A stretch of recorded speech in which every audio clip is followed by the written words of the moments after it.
What keeps us healthy and happy as we go through life? If you were going to invest now in your future best self, where would you put your time and your energy? There was a recent survey of millennials asking them what their most important life goals were. And over 80% said that a major life goal for them was to get rich. And another 50% of those same young adults said that another major life goal was to become famous.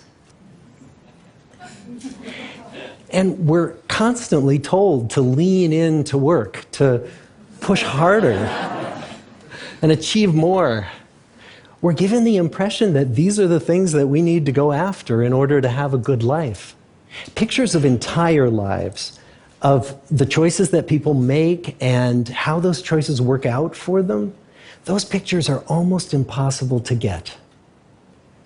Most of what we know about human life, we know from asking people to remember the past. And as we know, hindsight is anything but 20/20. We forget vast amounts of what happens to us in life, and sometimes memory is downright creative. But what if we could watch entire lives as they unfold through time?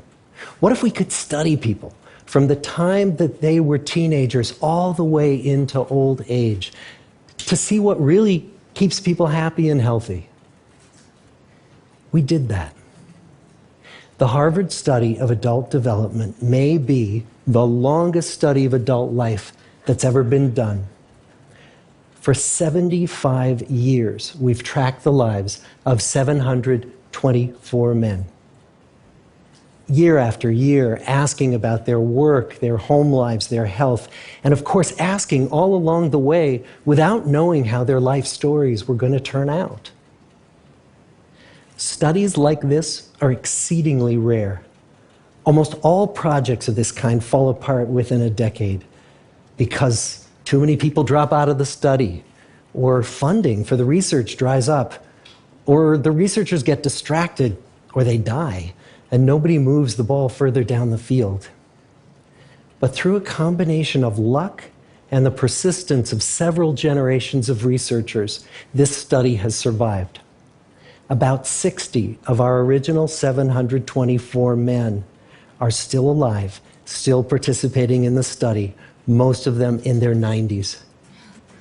And we are now beginning to study more than 2,000 children of these men. And I'm the fourth director of the study.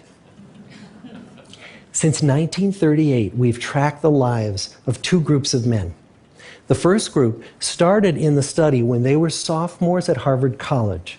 They all finished college during World War II, and then most went off to serve in the war. And the second group that we've followed was a group of boys from Boston's poorest neighborhoods. Boys who were chosen for the study specifically because they were from some of the most troubled and disadvantaged families in the Boston of the 1930s. Most lived in tenements, many without hot and cold running water.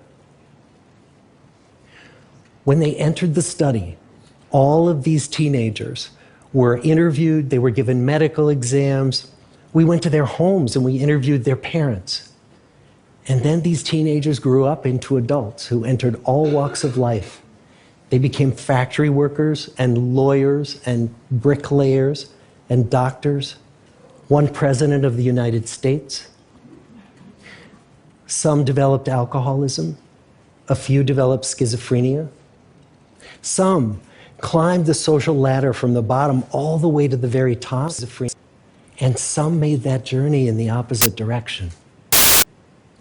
The founders of this study would never in their wildest dreams have imagined that I would be standing here today, 75 years later, telling you that the study still continues. Every 2 years, our patient and dedicated research staff calls up our men and asks them if we can send them yet one more set of questions about their lives. Many of the inner city Boston men ask us, "Why do you keep wanting to study me? My life just isn't that interesting." The Harvard men never asked that question.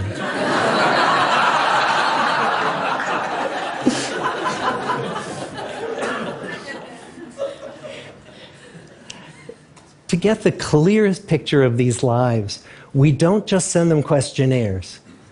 We interview them in their living rooms. We get their medical records from their doctors. We draw their blood. We scan their brains. We talk to their children. We videotape them talking with their wives about their deepest concerns. And when, about a decade ago, we finally asked the wives if they would join us as members of the study, many of the women said, "You know, it's about time." So what have we learned? What are the lessons that come from the tens of thousands of pages of information that we've generated on these lives? Well, the lessons aren't about wealth or fame or working harder and harder.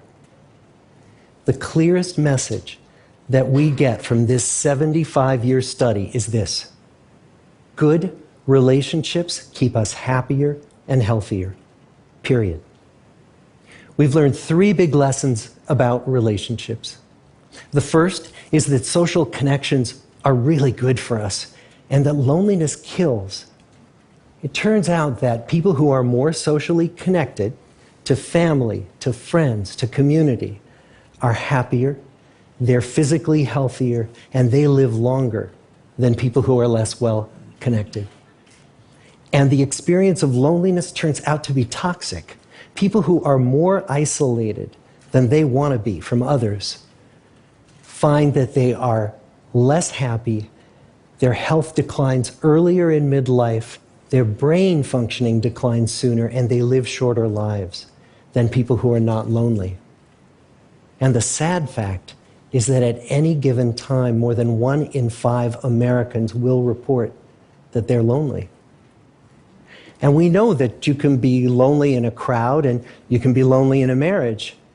So the second big lesson that we learned is that it's not just the number of friends you have, and it's not whether or not you're in a committed relationship, but it's the quality of your close relationships that matters.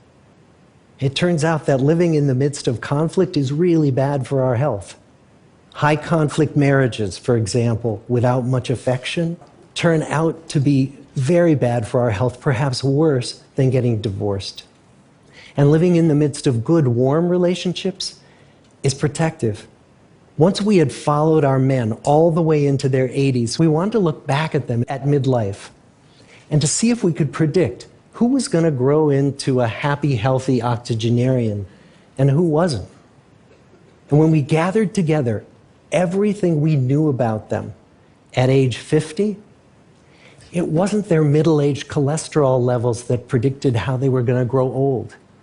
It was how satisfied they were in their relationships. The people who were the most satisfied in their relationships at age 50 were the healthiest at age 80. And good, close relationships seem to buffer us from some of the slings and arrows of getting old. Our most happily partnered men and women reported in their 80s that on the days when they had more physical pain, their moods stayed just as happy. But the people who were in unhappy relationships, on the days when they reported more physical pain, it was magnified by more emotional pain. And the third big lesson that we learn about relationships and our health is that good relationships don't just protect our bodies, they protect our brains. It turns out that being in a securely attached relationship to another person in your 80s is protective. That the people who are in relationships where they really feel they can count on the other person in times of need, those people's memories stay sharper longer. And the people in relationships where they feel they really can't count on the other one, those are the people who experience earlier memory decline. And those good relationships, they don't have to be smooth all the time. Some of our octogenarian couples could bicker with each other day in and day out. But as long as they felt that they could really count on the other when the going got tough, those arguments didn't take a toll on their memories. So, this message that good, close relationships are good for our health and well-being, this is wisdom that's as old as the hills. Why is this so hard to get and so easy to ignore? Well, we're human. What we'd really like is a quick fix, something we can get that'll make our lives good and keep them that way. Relationships are messy and they're complicated, and the hard work of tending to family and friends, that's not sexy or glamorous. It's also lifelong. It never ends. The people in our 75-year study who were the happiest in retirement were the people who had actively worked to replace workmates with new playmates. Just like the millennials in that recent survey, many of our men, when they were starting out as young adults, really believed that fame and wealth and high achievement were what they needed to go after to have a good life. But over and over these 75 years, our study has shown that the people who fared the best were the people who leaned into relationships with family, with friends, with community. So what about you? Let's say you're 25, or you're 40, or you're 60. What might leaning into relationships even look like? Well, the possibilities are practically endless.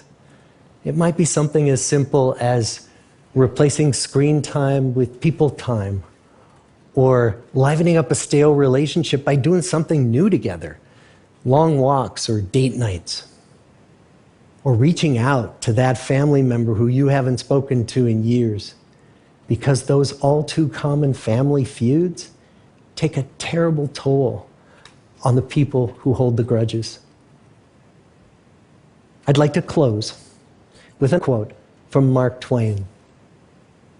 More than a century ago, he was looking back on his life, and he wrote this: "There isn't time, so brief is life, for bickerings, apologies, heartburnings, callings to account.